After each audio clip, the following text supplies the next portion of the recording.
It's the 4th of January 2024, second day junior doctors strike.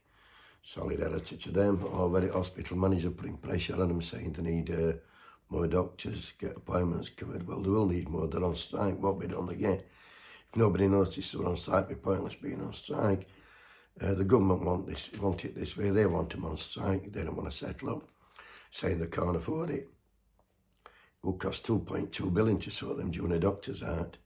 They say we can't afford it, and yet they're quite happy to scrap inheritance tax costing us £8 billion. So we can afford it, as it turns out. The government is choosing not to.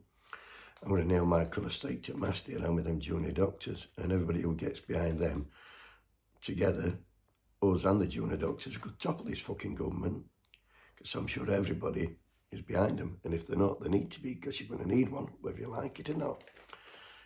So yeah, solidarity to them.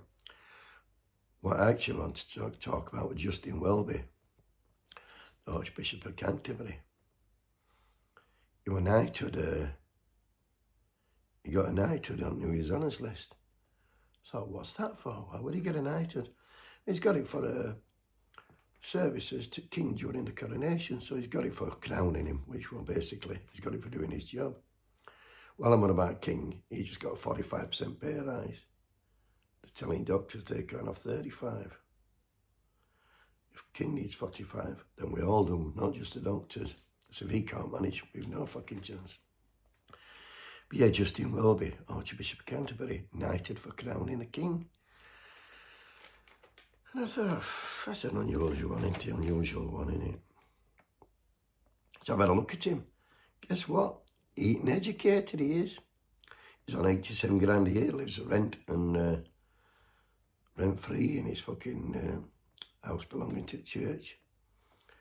£87,000 a year, yeah, that's before the old plate collections, the donations, the tea towels and the fucking peg bags and all other things, the coffees and all other souvenirs they sell down in Canterbury. He's printing money, innit? And not to mention that anybody in congregation dies, he's straight around here offering his condolences, checking house out, see if they've got any money, see if it's a vulnerable person who can sign all house and all money over to the church when all happens to them. He gets them when they go down. Charity, they're not paying any tax at all. The cash, everything they've got, they've fucking cashed it. They've got plenty of stuff. The biggest landowners in country or the war. That's despite selling acres and acres and acres every year. Interestingly, in his Christmas speech, he never once mentioned the homeless people or the poverty in his area. There must not have been on in Canterbury. I wonder how many he puts up at night in church. I'll tell you, not many. Anyway, yeah, then he's gone on.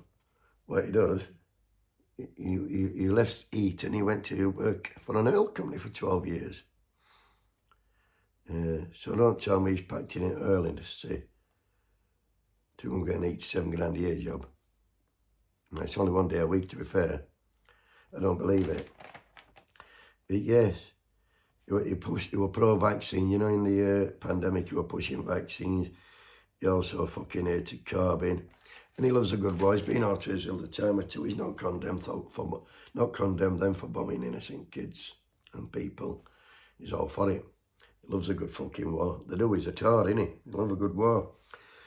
And I've been looking here. The church is fucking Tories running church. Tories running government. Tories make all laws and judges are all fucking Tories.